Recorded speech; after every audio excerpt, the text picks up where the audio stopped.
Memang bersoalan kurban, saya jujur saja selama di Indonesia masih banyak salah pemahaman terhadap kurban. Dan saya pernah berkata, memang Islam kita di Indonesia Islam keturunan.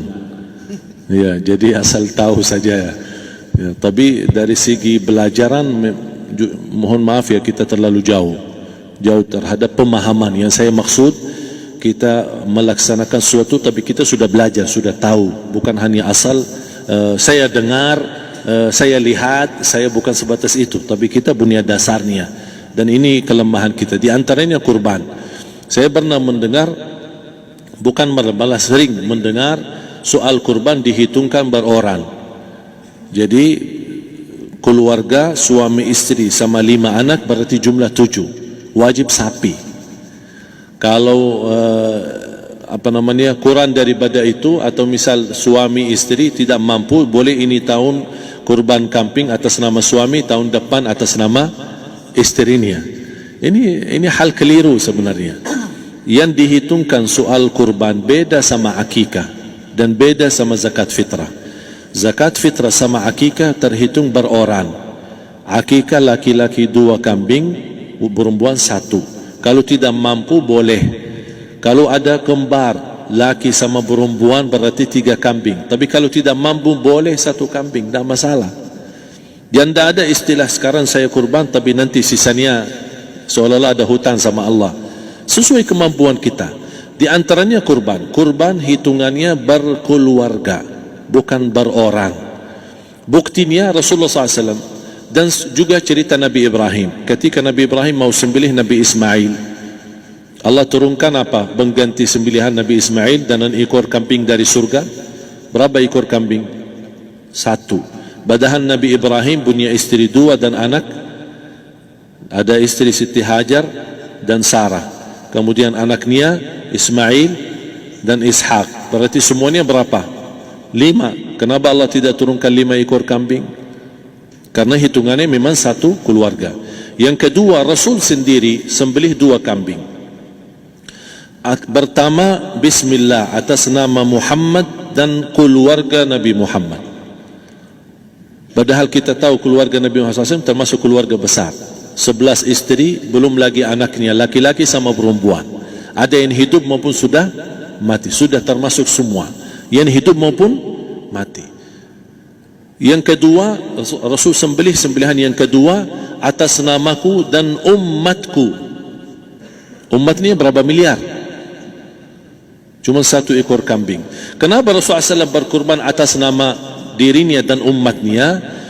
Saya mengambil salah satu di sini tanda sayangnya Rasul kepada umatnya.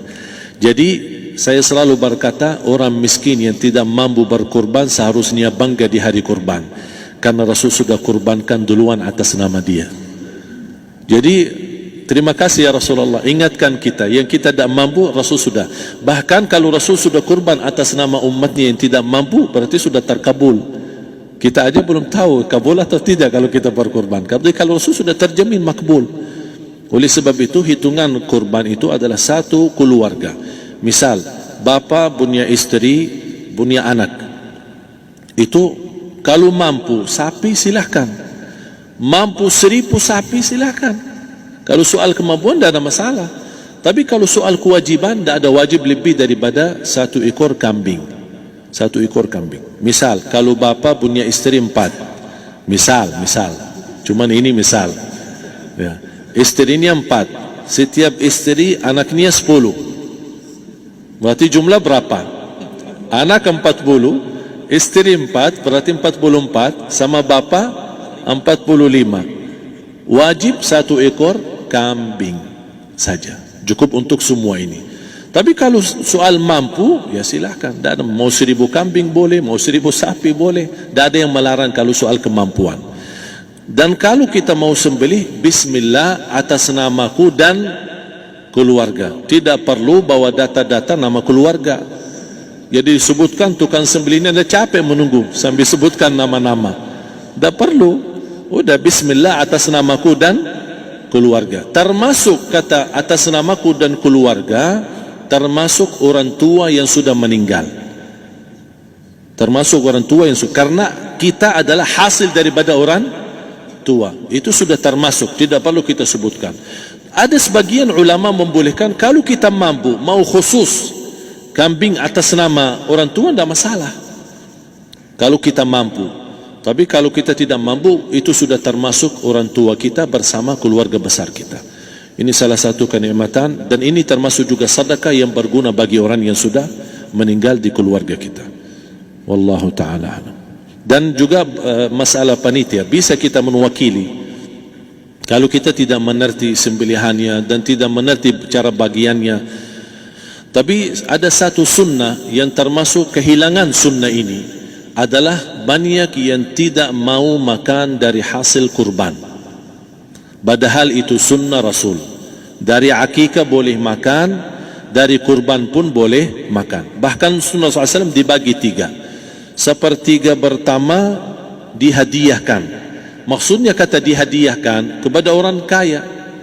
Misal tetangga saya tapi orang kaya, dia bukan miskin, tapi boleh saling hadiah. Karena inti daripada hadiah silaturrahim. Ada keluarga kita termasuk mampu, tapi saya kasih, ini alhamdulillah saya sembelih sapi. Barangkali dia tidak mampu, cuma sembelih kambing. Udah, kita dapat daging kambing, dia dapat daging sapi. Tapi dengan niat hadiah, bukan sedekah, karena dia bukan orang miskin yang menerima sedekah. Yang sepertiga yang kedua adalah sedekah. Sedekah itu termasuk orang miskin.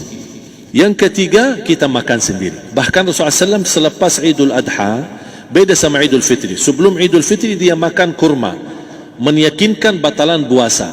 Tapi kalau Idul Adha tidak makan dan minum sebelum salat, kenapa? Bukan berarti tidak boleh. Tapi Rasulullah SAW ingin pertama pembukaannya, buka sarapannya atau makan di pagi harinya selepas Idul Adha adalah dari hasil sembelihan kambing itu atau dari kurban. Jadi kita sebagian sedikit. Tapi kalau kita merasa alhamdulillah rezeki saya banyak di rumah, alhamdulillah banyak ada makanan, mau sedekahin semuanya, semua mau sedekahin, tidak masalah. Tapi yang saya maksud, kenapa tidak kita sekali-kali hidupkan sunnah Rasul? Jadi sebagian, walaupun ada sebagian sedikit lah, buat istilahnya sama sedikit porsi nasi atau apa, karena kita berhak sebagai kita kurbankan lillahi ta'ala, kita berhak menikmati kurban ini yang lillahi ta'ala supaya kita mendapatkan keberkahannya, bukan hanya orang lain. Terus yang kedua ada masalah pembayaran. Kalau kita wakili panitia, boleh kita pesan sama panitia, tolong sedikit dari kurban saya minta buat saya makan. Itu tidak masalah, kita boleh minta. Dan boleh kita wakili, tapi kita tolong ingatkan, tidak boleh pembayaran hasil sembelihan itu dari kulitnya. Ini menjadi salah satu persoalan di Indonesia. Banyak tukang sembelih datang, ketika kita tawarkan untuk sembelih ini, berapa Pak? Oh, tidak apa-apa, kasih aja kulitnya sama kepalanya. Jangan Anda setuju, jangan Anda terima. Oh maaf, saya tidak bisa.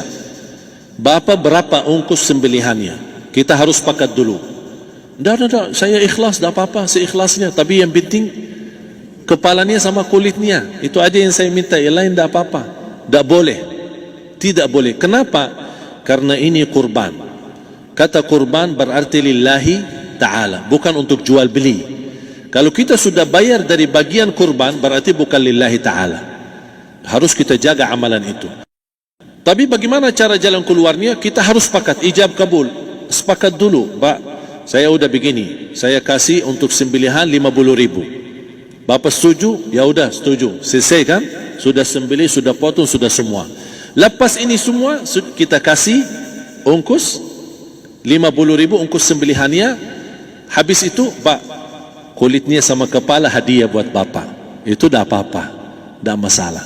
Tapi bukan untuk bayar sembelihan. Faham maksud saya? Harus dibedakan supaya jangan sampai amalan kita kurban habis biaya, habis ini malah tidak diterima karena sudah kita bayar sebagian daripada kurban. Saya silahkan bayar apa yang kita sepakati, mau hadiahkan kepada dia karena kita tidak bisa guna. Buat apa yang kita mau gunain kulitnya? Tidak bisa. Tapi mereka, buat mereka lebih berguna, oleh karena itu kita bisa hadiahkan untuk mereka. Bahkan kita bisa juga kasih daging untuk mereka bisa menyamai.